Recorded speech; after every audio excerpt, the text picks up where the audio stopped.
Okay, are we all settled and ready to start? Welcome to tonight's Planning Committee on the 14th of April here in the Civic offices. Could we have the apologies for absence? I know that we've had a number of apologies. Thank you, Chair. Yes, we have had apologies from Councillor Margaret Wilkinson, Councillor Rhiannon Birch, Councillor Mark Wilson, Councillor Janice Birch and Councillor John Drysdale. Thank you. Okay. Thank you. There are no more apologies, are they? No? Okay then. Minutes of the last meeting. Members had an opportunity to read them. We've had them for over 7 days, so if the public think we're rushing through it, it's because we've had these minutes for 7 days and we've read them. Moved by Councillor Bob Penrose, seconded by Jonathan Bird. All happy? Yeah, thank you. We now have to receive declarations of interest under the Council's Code of Conduct. Any member wishing to declare that interest, and we always have Andrew Parker, so we might as well start with him today. Thank you, Chair. I declare an interest on 2015/0147774. I'm the architect for that application. And 2016/00159/4. Mr. Jeff Cox is a fellow ward member in Cowbridge, and I think it would be prudent for me to not be involved in that application. Thank you. Okay. And any other member? No, we all happy? Thank you. Okay, we go on to reference 4, which is the Planning Policy Wales revisions to a technical advice note number 20, planning in the Welsh language, which was discussed at Cabinet on the 14th of March. Over to our officer, Victoria Robinson, who will lead us through the report. Thank you, Chair. I won't dwell on this for too long. This report is for information only. It's in respect of a Cabinet resolution already to endorse officers' response to a consultation from the Welsh Government on changes to Technical Advice Note 20, which deals with planning in the Welsh language. At this stage, it's just for consultation rather than members to be aware of it as an adopted document.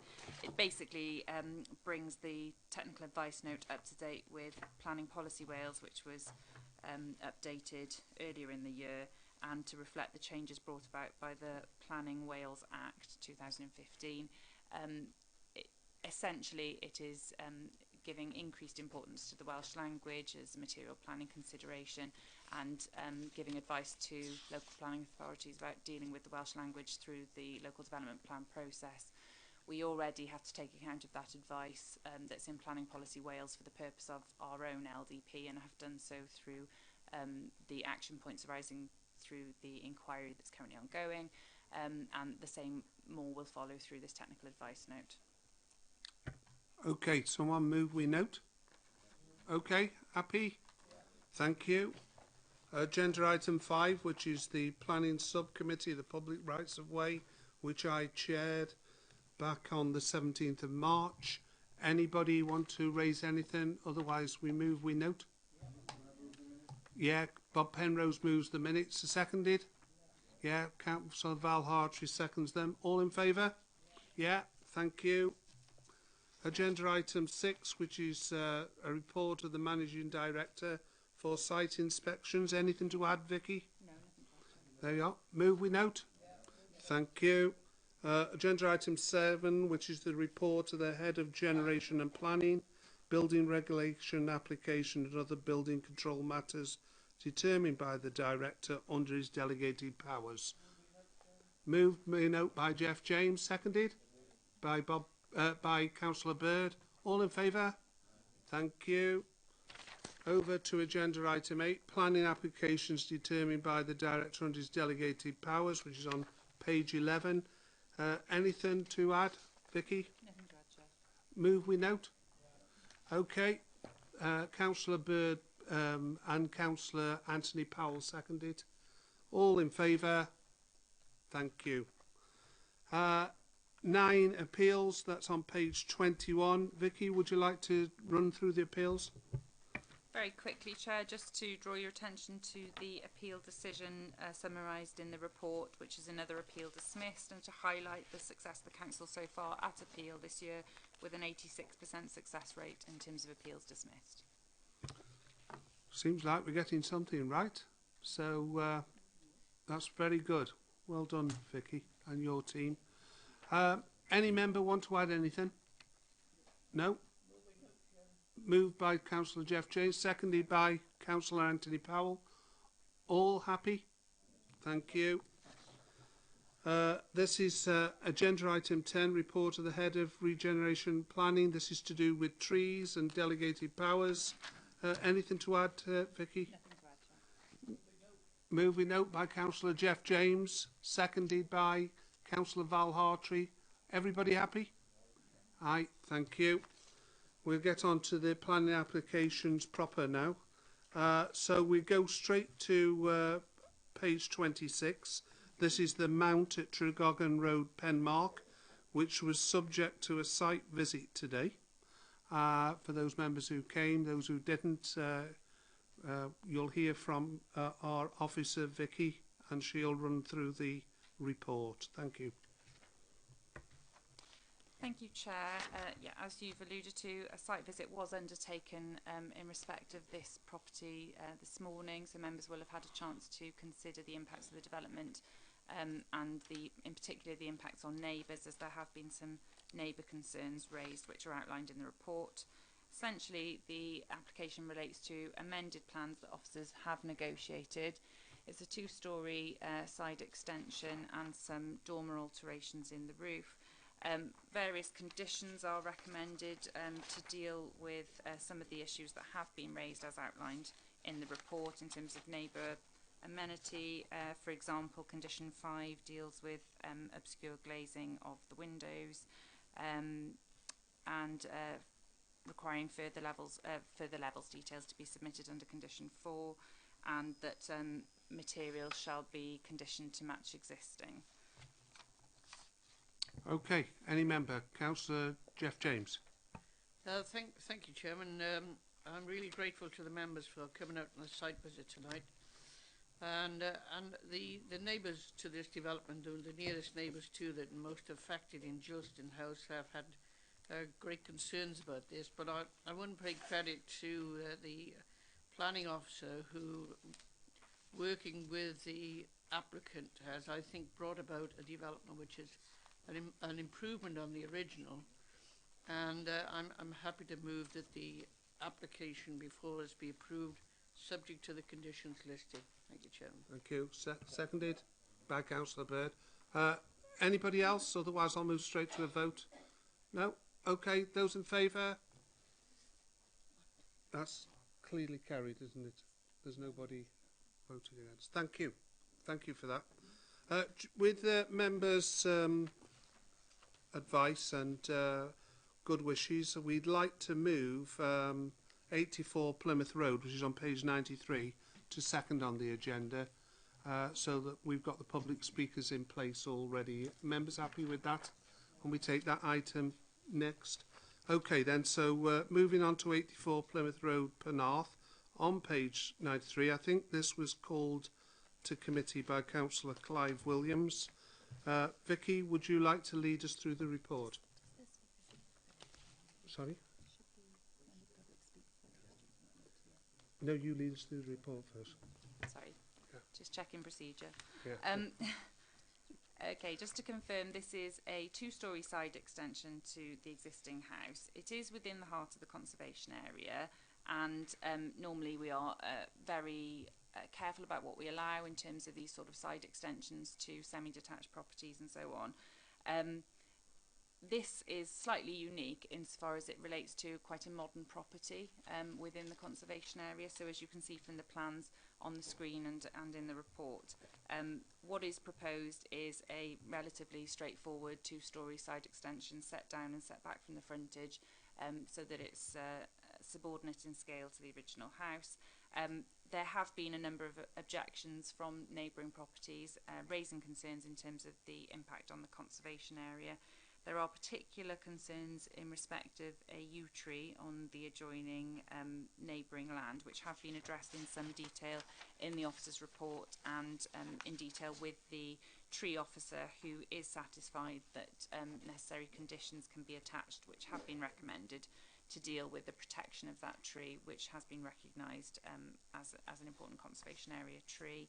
And the other issues are considered to be satisfactory, so officers are recommending approval. Okay, we've got two speakers for this. I think it's husband and wife, and they're going to object to the application.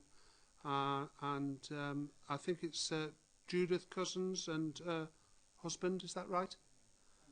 Anthony. Yeah, thank you. Which one wants to go first? Do you want to go, Anthony, first?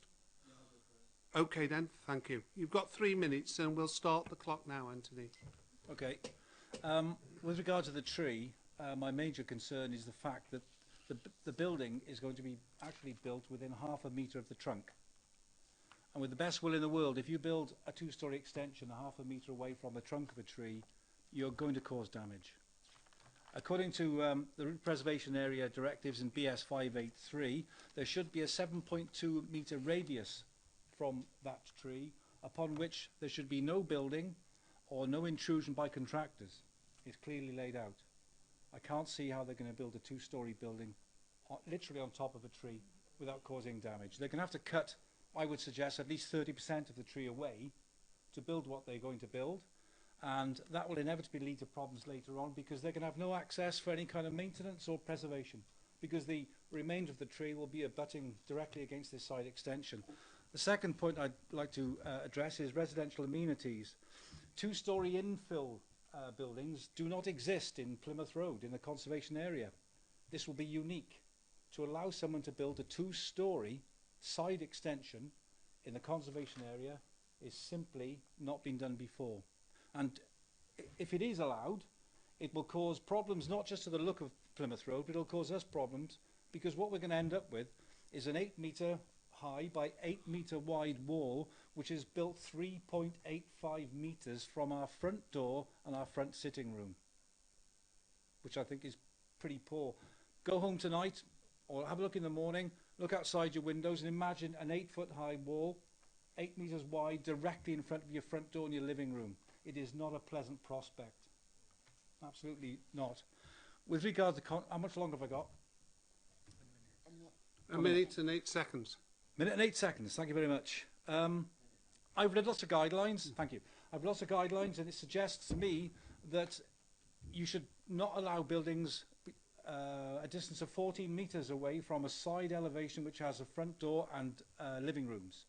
I've read it in lots of places. I've also read that you're not allowed to build a structure which invokes this 45-degree line from a window. Looking out my window, 45 degrees up, we're going to be smack bang onto this side wall. It's in black and white. I found it everywhere. The details are in my letter of the 22nd of February. With regard to the conservation area, to build effectively a modern detached white house, which is what it's going to be, it talks about basically we're going to do a nice extension. But it's a whole new house. It's completely white. It'll bear no resemblance to the house next door. So it's not just an extension. It's a completely new, modern build, 10 slap seconds. bang in the middle of the conservation area. It should not be built. Thank you very much. Thank you for that. Right on time. Thank you. Okay, would you like to take over?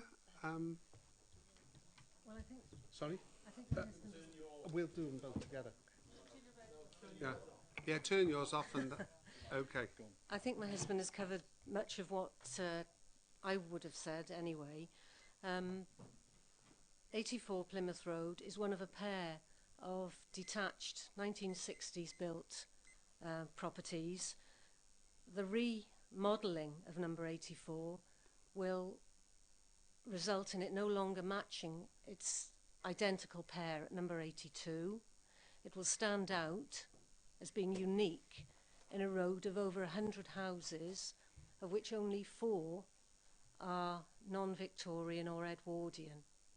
The street is characterised by all the pairs of semi-detached Victorian and Edwardian houses, having space and distance between one another.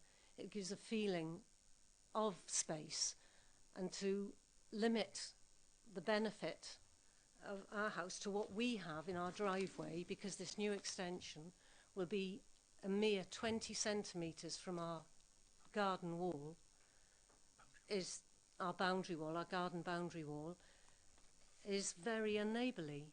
As my husband has said, our prospect is that we'll look out on an 8-metre high gable end wall and nothing else. That's all we'll see from our principal living room. No room for access or maintenance. Because of its proximity to the garden boundary wall of 20 centimetres, there is no allowance for access for future maintenance of the property. Building it up to the garden wall is another issue, which probably isn't a planning issue. But I am worried about future maintenance and how they're going to access their roof and side wall if maintenance is required.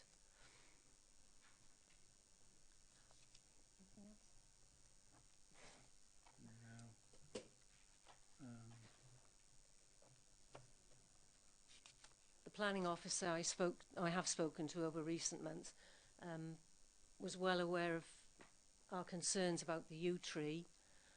It's a beautiful yew tree. Because of its proximity to the 2-storey element of this side extension, I'm seriously worried about how it will survive, especially in stormy and windy weather, because the movement of the tree and its remaining branches are bound to impact against the new build. How much time do I have left? 30 minutes, 30 seconds. 30 minutes? Oh, no, I don't think I can fill 30 minutes. Anyway, thank you, committee, for listening to my comments. Okay, thank you. Any member wants any point of clarification from the two people who've just spoken against the application? Councillor Bird.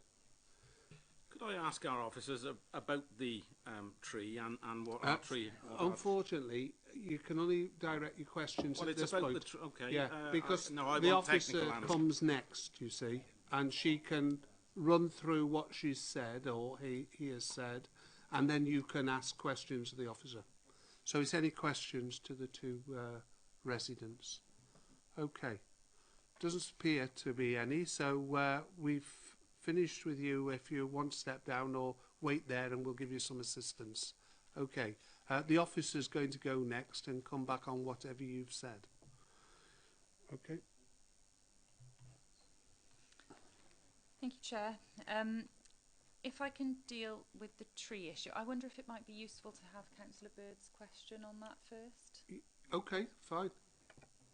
I just wanted to know what our tree officer had to say about it and its proximity, and because as a layman, I've always understood that a tree's height above ground is its height and width above ground is its kind of height and width below ground. So if that's the case, I don't know, but I know arbor. I asked a very similar question of our tree officer not long ago because I was under the same impression, and by all accounts that's not necessarily the case. It depends on the tree, the species, the location, the surrounding ground conditions, and so on and so forth. In this particular case, it was raised as a concern. Our tree officer did raise initial concerns, and so there have been some discussions toing and froing. Further arboricultural surveys, etc., and reassurance have been provided, and there are a number of conditions proposed which are quite unusual for this type of development. So if I can draw members' attention to Condition 4, which requires that the works be carried out in accordance with the recommendations of the submitted arboricultural method statement, which has obviously been endorsed by our tree officer. Condition 5, which deals with demolition and construction to do with foundations, in particular in respect of the yew tree and the roots and protecting those. And then also Condition 6, which builds on Conditions 4 and 5, prior to any excavation works, taking into account the need to protect the yew tree, details of the foundations to be used and the extensions hereby approved, including a methodology for their construction, have to be submitted in writing. So all of those things, our tree officer is satisfied that the tree will be satisfactorily protected, because we are recognising that it is important, and it's important that it is protected. So she's happy with those matters. Okay. Did you want anything else to raise what they've said? Yeah, in terms of the impact of neighbour issues, the issue of neighbour impacts, that has obviously been assessed in the report, and officers have come to the view that it is an acceptable degree of impact.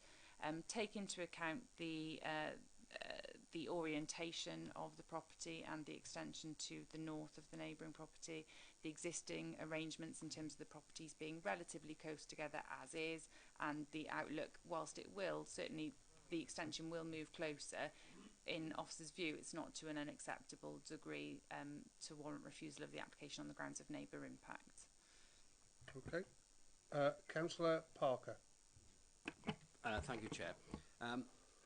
My question relates really more to the foundations. As we probably, some of us will know, that the proximity of the tree has a direct effect on the depth of the foundations, particularly in Penarth, where you have a clay ground condition, and there has been a lot of problems with houses, particularly of this age, where the foundations have never gone down enough. What would be the position if a significant or a fairly significant root structure was found? Certainly in Cardiff, if you've got a large tree, you need to be 2 metres away from the general circumference of the tree, the canopy of the tree, thank you. So my concern is, bearing in mind how close it is, I mean, the foundations effectively will be sitting tight on the boundary. So I just want confidence that any condition recognises the depth of the foundation, which could be far more than we usually expect. Just to confirm, again, I reiterate, these conditions are quite unique to this scheme, and they've been drafted in partnership with the tree officer, who is satisfied that they have the necessary protections going forward. Clearly, the details need to be submitted, and our tree officer will be consulted on those and any necessary measures of protection taken. Ultimately, if they're not able to comply with these conditions, then obviously they wouldn't be able to have the benefit of planning permission. So they will need to demonstrate to us that the tree can be protected through these measures. Perhaps she could also consult with the building inspectorate, which I'm sure she will, to make sure that the engineering details for the foundations. My guesstimate at the moment is they could go down as much as 2 metres if they have to comply with what is current allowed for protection of the foundations from the tree rather than the tree from the foundations. It would be usual when we're asking for these sort of technical construction details for us to consult with our building control colleagues to check that what's being submitted is what needs to be being built. Okay. Councillor Chris Franks. Thank you. Can you clarify how crucial this tree question is? Because I'll be honest with you, I've noted that this is a very old tree and perhaps a substantial feature of the landscape. I find it difficult to believe anything we do will not, or is done, will not adversely affect this tree. And I further find it difficult to believe that the tree could survive such or much dramatic engineering work in the immediate vicinity.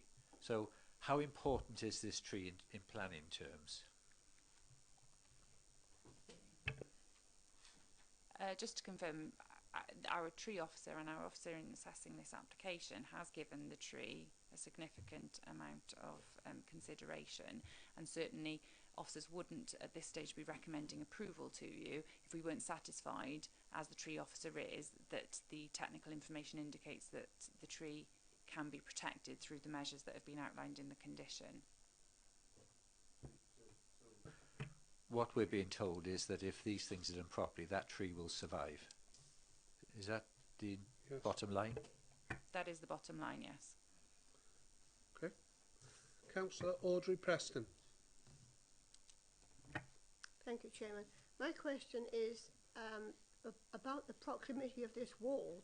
I mean, it seems extremely unneighbourly to have a wall right across people. I mean, it seems unfair that one person wants an extension done. It's going to really be anti to the other people. They're going to lose not just a view, but they're losing, you know, a lot of things in front of their house. I mean, it seems to be very, very close. Thank you. It is no doubt closer than the existing house, and these matters are a matter of subjective judgment, and this is not an uncommon form of extension to a semi-detached house. You know, it is unfortunate when people's outlook changes, and that obviously has an adverse impact on them to a degree. We have to judge whether or not that adverse impact is so severe as to warrant refusal of planning permission, and we've judged that in this case it is not, and it would not adversely affect the neighbours to such a degree to warrant refusal of this application. Okay. Jonathan Bird? Are there any, I know our tree officer has looked at it, but have we got any qualified arborists' reports on this tree or not? Yes, we have, and that's what's referred to in the condition. Sorry, I've moved on to my page. So condition 4 refers to the submitted arboricultural method statement submitted by Cedarwood Tree Care.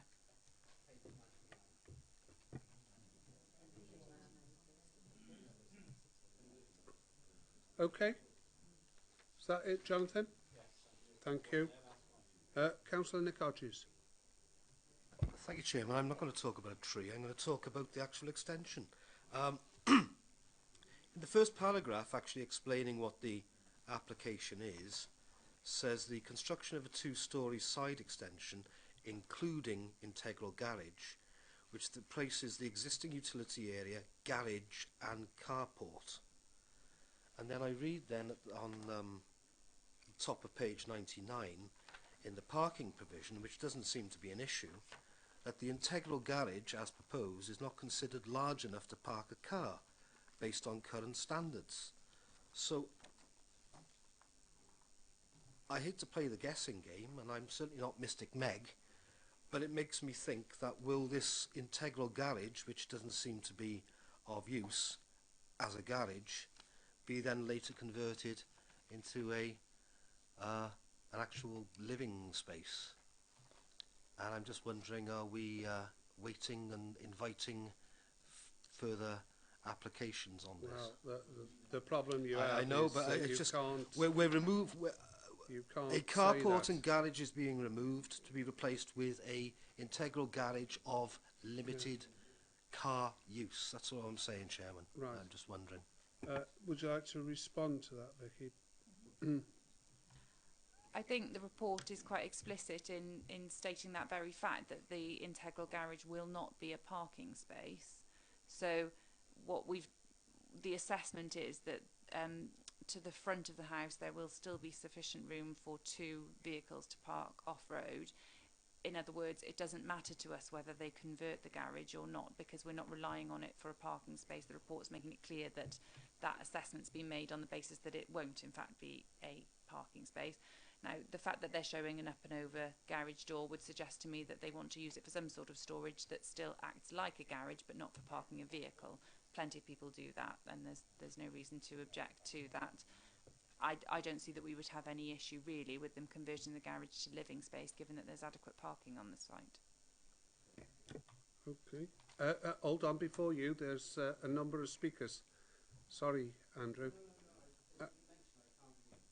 Right. I think Bob Penrose was next. Thank you, Chair. Yeah, reading through the report, obviously we note it's in the Penarth Conservation Area. The speakers tonight and in the representation make reference to being incongruous with the street scene. Some of the speakers mentioned finished in white. I haven't found that in the actual write-up. But I do note one of the conditions is that they must submit details of the final render and colour finish. Surely, as a full planning application, these should have been specified in the applications and not left as a condition to be agreed afterwards. I mean, to my mind, how can we judge if it's incongruous to street scene if there's no specified colouring or finish to the actual extension? It's not that uncommon to put conditions on requiring full details of the materials and finish and colour and render. You know, it's up to members whether or not you trust officers' judgment to consider these matters, as we do, you know, every day of the week on all delegated applications. The reason this application is before you is because it's been called into committee, but these sort of matters are dealt with at officer delegated level all the time. Yeah. I would agree with those statements were it not in a conservation area. I mean, you know, I've had properties in Bombleston in conservation, and I can assure you that the planning department never let me get away with deciding the finishes afterwards. They should be specified. I mean, before we can make a decision, we need to know what the building's going to look like from the road scene and if it is incongruous with the rest of the area. Well, I think the officers answered that, Bob, and said that these are normal matters, whether they're in a conservation area or not. They wouldn't leave it down to you in a conservation area. They would come back and say, you've got to agree it with officers. And that is the norm. We've always agreed that. Okay, I'll go straight on to... Did you have your hand up, Jeff? I think you did, didn't you? Chairman, my question has been asked, so I'm going to be brave and move officers' recommendations. Okay.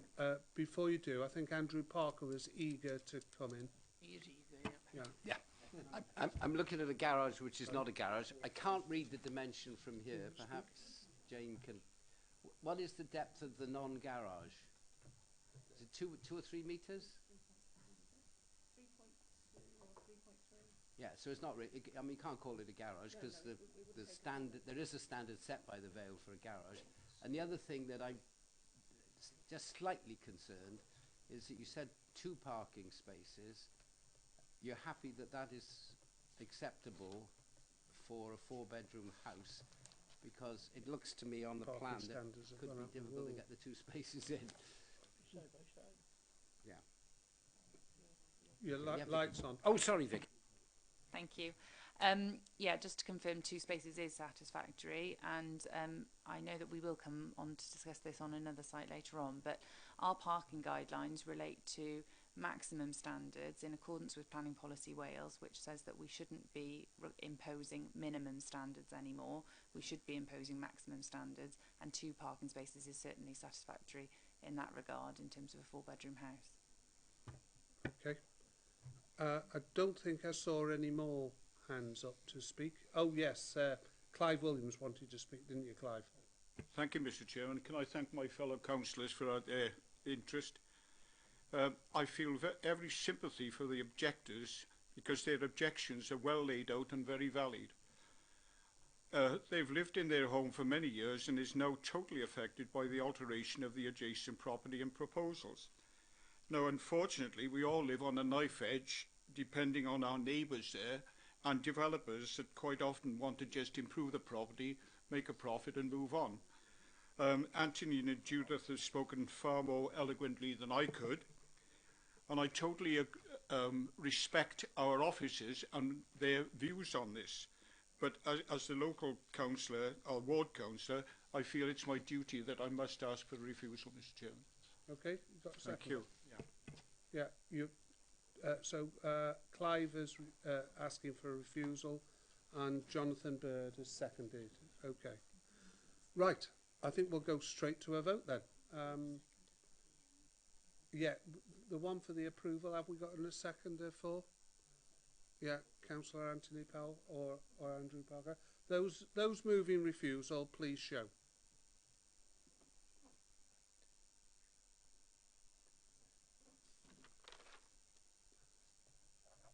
Okay. Okay. And those again, those moving officers' recommendation, please show. Or those against refusal, I should say. Those against refusal.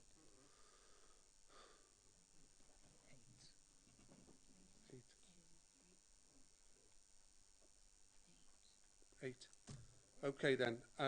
The recommendation is clearly shown that we are going to approve this, but I need to go back to the original recommendation, and that's the officer's recommendation to grant planning permission. Those in favour of granting planning permission, please show.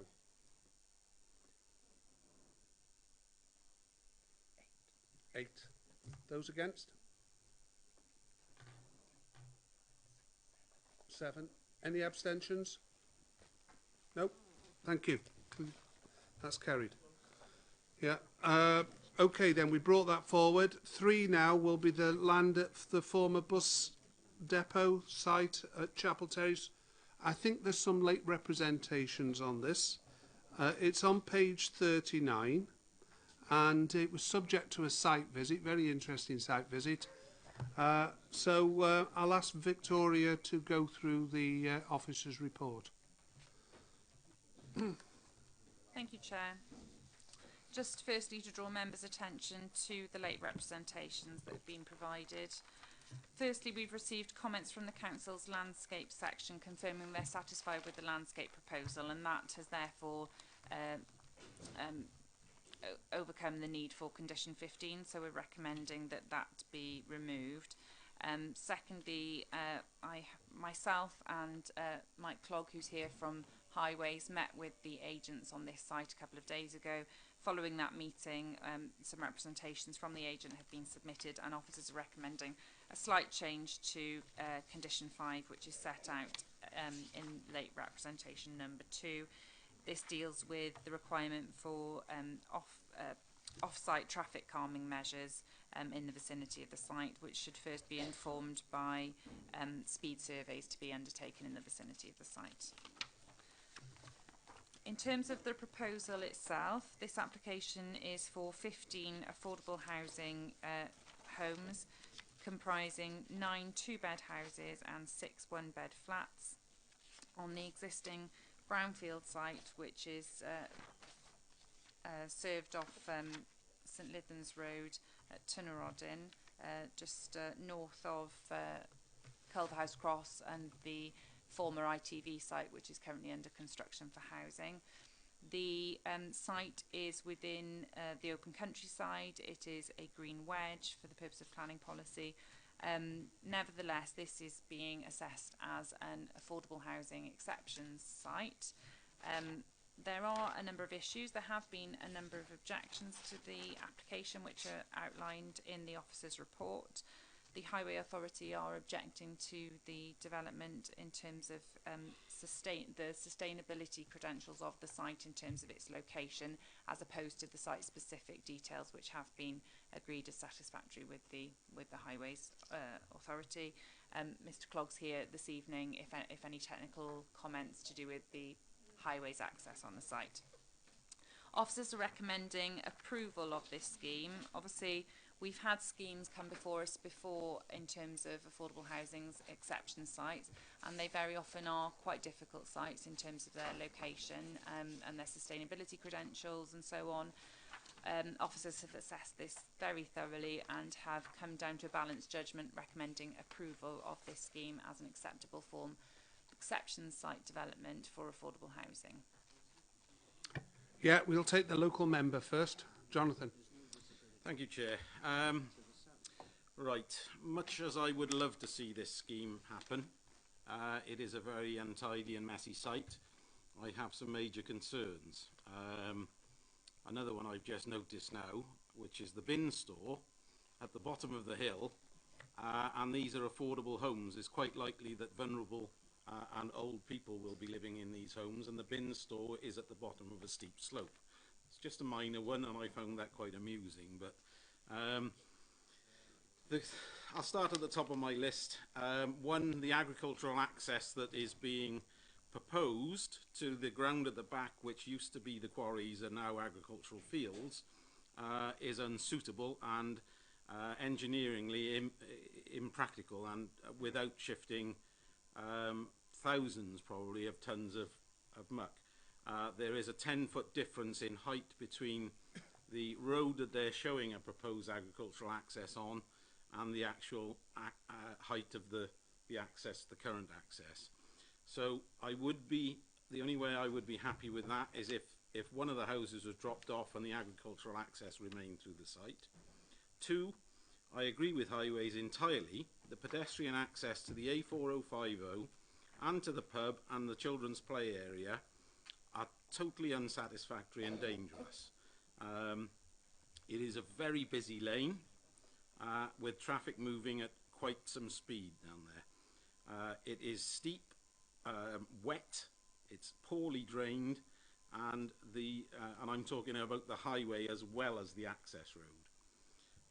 So I've got grave concerns over public safety for the people who live in here, and it's just going to force them into using cars, which is totally against all our policies. If, again, we could find some way of a land acquisition or a footpath upgrade to get people down to the village, either of Wembo or to Culverhouse Cross safely, again, that would overcome my worry, but I don't see anything on here. Car safety upon exit of this access. I know it's a current access and I know it has a current permission, which was granted on a legal use permit for a bus repair depot. Now, if you look at a bus and a car, two different things. One probably weighs 20 odd ton, the other one weighs a couple of ton. And a bus, the driver is sat right at the very front and has no protrusion in front of him. A car has a protrusion, a long bonnet generally sticking out in front. You have to nose that bonnet right out onto the highway to see what's coming, certainly from the right hand side when you're exiting, and you're going to be halfway out into the road before you can see. Very dangerous. People come down that hill very quickly, especially in an unlit area. So the access as well, unless something is done, and I can't see, it was talked about trimming hedges back, that isn't going to be sufficient. They need to come up with some engineering solution on that before I can be happy. It's just a ridiculous vision splay, and I can't see, I know there won't be any more traffic movements than possible use as a bus thing, but a bus pulling out and a car hitting it doesn't worry me too much, because a bus has got a lot more weight and impact and doesn't stick out. Someone in their car halfway out into the road getting slam dunked into the stone wall opposite does worry me. So I believe there are solutions for this, but I don't see any here. I think I'll shut up on that now, let everybody else have a debate, and could I request that I may come back at the end of the debate. Okay. Thank you. Councillor Parker. Thank you, Chairman. Yes, I have every sympathy with Councillor Bird on this site. A couple of questions. Looking at the site plan, it appears to me that the land shown red, which is the land in the control of the applicant, does not extend as far as the highway. But I'm not sure whether or not the last 20 metres or 15 metres is actually part of the highway, or is it in private ownership? That's the first question. The second point, I always feel that, and this could not be accommodated, but it is far better to have a level platform before you go out onto the highway, particularly bearing in mind that there appears to be no satisfactory visibility as far as I can see to the south. And I welcome the highway engineer's observations on that. Two, I'm sure it can be accommodated, but I don't think, looking at the plan, that there's adequate turning space for larger vehicles. I also feel, picking up Councillor Bird's point, that the agricultural access should clearly be and proven to be practical and actually be part and parcel of this application, because if we approve this and the agricultural access doesn't go ahead or is cobbled together, which is what I would be worried about, particularly bearing in mind where they are now thinking of going up in a steep cut where we were this morning. So those are the 4 points or 5 points which I'd welcome the officers' reply on. Okay. Do you want to take those first, Vicky, Yeah. before we ask for other speakers? Thank you, Chair. Okay. Firstly, in terms of the access, I will bring Mike Clogg in to deal with the sort of technical issues that have been raised. But I just wanted to firstly come to the point of whether or not that part of the site is adopted. I don't believe it is. There's some dispute about land ownership in that location. I think it hasn't been possible to identify the owner of that part of the application site, and the Highway Authority have indicated that they wouldn't be prepared to adopt the internal road layout if there is no connection immediately abutting the adopted highway. Nevertheless, that's not that uncommon. We have several examples of quite major housing schemes in the Vale of Glamorgan where the highways are not necessarily going to be adopted, so long as they are provided to a satisfactory internal layout, which has been the case here. The internal layout has been discussed and agreed with the highway officer, so that side of it is satisfactory.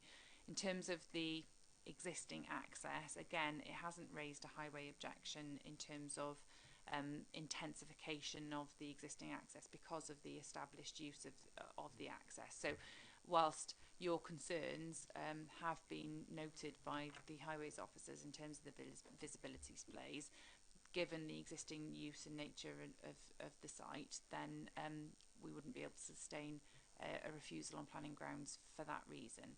I'd like to take you and a field officer and show them. And I could show you the dozens of accidents that have happened. It is dreadful. Carry on. In light of the highway officer's concerns in terms of the sustainability issues which have been raised again, I have to say this is something that obviously comes up on these types of sites, and it's a planning officer's judgment just as much as it is a highway officer's judgment, really, to a certain extent. Although I acknowledge Mr. Clogg will no doubt say it's him that has to deal with the repercussions of any development that we grant here. But nevertheless, we've had a look at the site. It is very close to Culverhouse Cross, and it is within easy walking distance of Culverhouse Cross and of Port Road. It is a matter of judgment as to whether or not it is a safe walking distance. Obviously, it is a country lane, there's no disputing that. There is no footpath, and there's no disputing that. Members that have been on site today will be able to judge for themselves whether or not they think it is a safe walking distance or a road that you would feel safe walking down. Officers have come to the judgment that we feel that we can support this application and that it is close enough to the facilities at Culverhouse Cross, etc., to make it a sustainable form of development. It obviously has the support of our housing colleagues, and they are obviously comfortable that it's a good opportunity for affordable housing to be delivered, and that the principle of the development of the site should be supported by the council. And we have made a balanced judgment on this one and feel that it is acceptable in that regard. But I know my view differs from Mr. Clogg, so it is a matter for him. I don't know if you want to come in at this stage.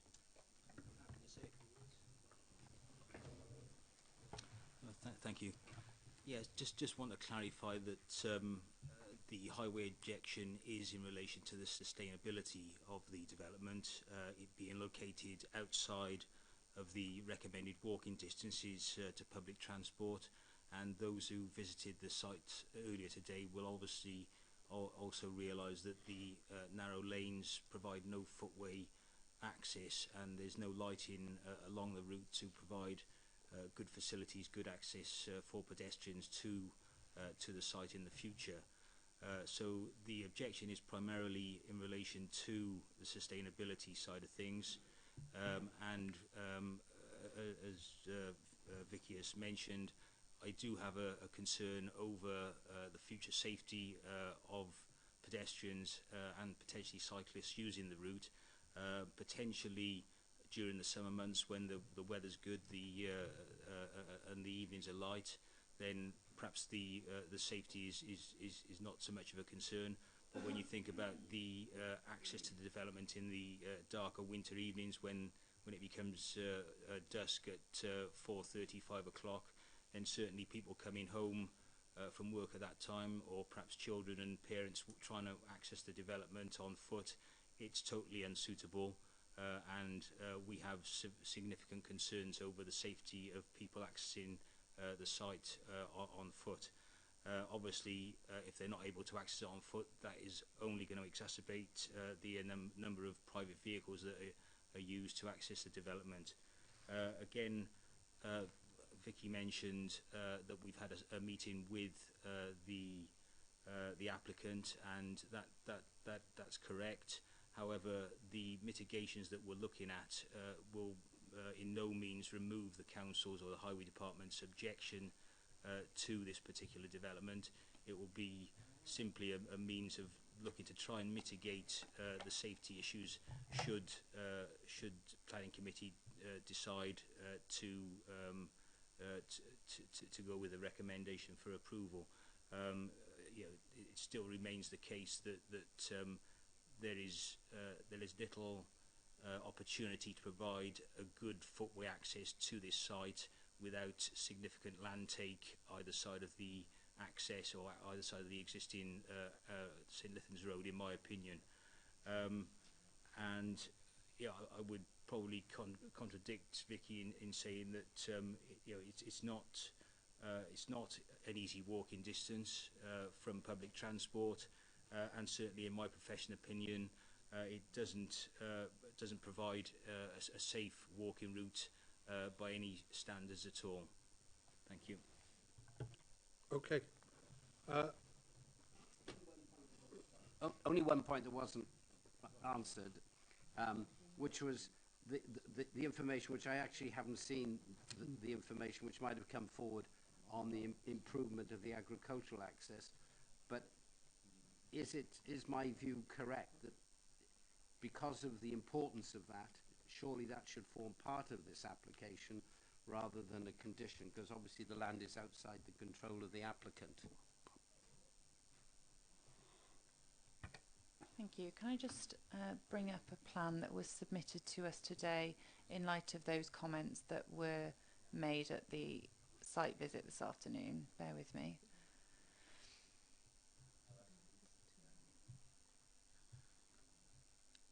We'll get there in a moment. There we go. This plan has been submitted by the agents just to indicate the agricultural access proposed, which is shown here in a yellow colour as it appears on the screen. So it's on the land immediately adjoining the application site. So there are rights of access to the agricultural land to be secured through that. Obviously, in this case, the applicant is now with Housing Association, but obviously the landowner has a vested interest in ensuring that the agricultural land can be accessed, and this is the proposal to provide it that way, and one can only assume that they are satisfied that provides satisfactory access to the agricultural land of which they have an interest.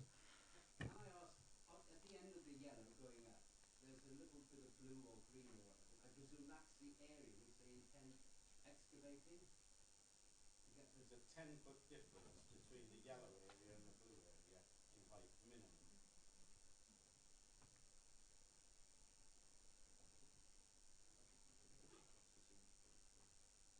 And that lane is only about 2 metres wide.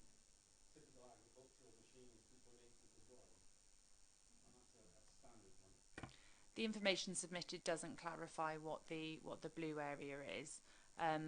Again, it comes back to the point that, you know, the landowner who is promoting selling this land to now is for this development obviously needs to satisfy their own interests in terms of maintaining access to their agricultural land, and one can only assume that they intend to do so. One landowner's just died, the other one is about 78 years old, and I don't think they're in full understanding of what is being proposed to do. That agricultural access is, and I can speak as an active farmer in the locality, is totally unusable as an agricultural access. It's too narrow. It would require too big a gradient to go up the 10-foot slope, and it seems impossible. Jonathan, can I make a proposal to see if you'll second it? I prefer to defer this application so that we can have these points clarified and put into the report, because I feel a bit uneasy about that access and that road. There's the retaining wall as you first go onto the driveway, which we haven't touched upon, Because if you're going to be running heavy lorries along there, we want to know that that structure is sound and is not going to collapse. So I'm going to move from the chair that we defer this application until we get further reports. Did you want to comment on anything, Bob, apart from... Really, and I'm not, quite prepared to back the deferment, but Yeah. I'm at a bit of a loss. First of all, I know the area well, much the same as a local member. I endorse exactly what Michael Cogg is saying. It becomes a rat run at rush hours because people from 5 Mile Lane, it's used to bypass Culver's Cross. You get a lot of volume of traffic. It's very dark, it's very narrow. It gets very, very icy at winter, and, you have to think anything below 2 degrees of even using the lane because of ice. But notwithstanding that, I'm failing to comprehend why our officers are pushing for planning permission when it breaks so many things that we normally would be against. It's open countryside, it's outside of the settlement boundaries. We're referring back to the UDP, which it wasn't specified development. I don't believe it is a candidate site in the LDP. And I just wonder, when you stack all these things up, why are we recommending it, and our own highways are against it? I find it hard to grasp, and to be in favour of it, Well, I'll let Vicky answer that point, and then I'll go to the deferment point. Thank you, Chair. No doubt that conversation will have to be had when we return the application to you. But fundamentally, it does come down to the overriding push for affordable housing, the extreme affordable housing need that we have in the Vale, the availability of sites for affordable housing exceptions in the rural Vale carries significant weight. This is a brownfield site. It is close to the existing villages of Wembo and Culverhouse Cross, where we are seeing a lot of development. And all of these matters have to be balanced up in a planning judgment, and officers are of the view that there are more things in favour of this application than against, and hence the officer's recommendation. But could I just reply and say, well, we didn't use that logic at Llangan. We went completely the opposite way. You're talking about the Pentre-Myrick site? Yeah. Well, we have obviously deferred that and are still trying to seek to resolve those issues. Again, that was a balanced one, and if you remember the debate, there was a lot in favour of it, a lot of member support for the delivery of affordable housing, and each of these matters have to be addressed. In that case, we were talking about expecting people to dash across the A48, which is a high vehicle, very busy road. It's a very different context to this site, which is essentially a rural lane. Well, that is officer's judgment. Oh, okay, I think Councillor Andrew Parker wants to move refusal. Yeah, thank you, Chairman. Having listened to all the arguments, I've come to the conclusion that I'm actually going to propose refusal of this application on the grounds that I think it would be better to come in with all these myriad of questions, land ownership, access. I fully accept the concern that we had at Pentre-Myrick. I would not want my grandchildren, if they lived there, walking down towards the A48 under any set of circumstances on a wet night in November or coming back from school, even adults. So I would support the highway objection, considerably support the highway objection, because I think they've got the right answer. So I would move refusal. Okay. So we've got a refusal. I asked for a deferment. Do anybody want to second my deferment? Oh, he did, yeah. Okay, fine. Thank you for that. So those in favour of refusal, please show. Show you're taking the deferment first? Yeah, I did ask for the deferment first. So those in favour of deferment, please show.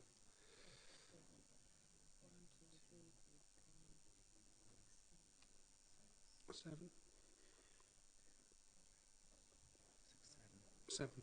Yeah, thank you. Those against?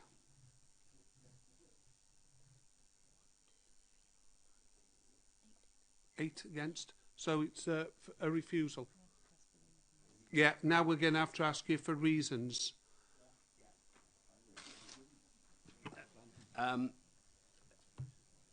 My main reason for the refusal is actually there is insufficient information to determine the application safely. I think we need satisfactory pedestrian access, satisfaction with regard to sustainability and the walking to the main highway. Surface water drainage is a consideration which I think we should allow for.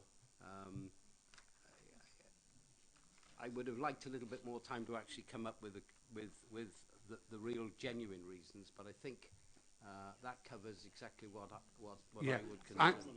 I'm going to have to ask for an adjournment because Yeah, I know. I'm waiting for yeah, that. you aren't. You haven't got your. Technically not correct. No, you're not.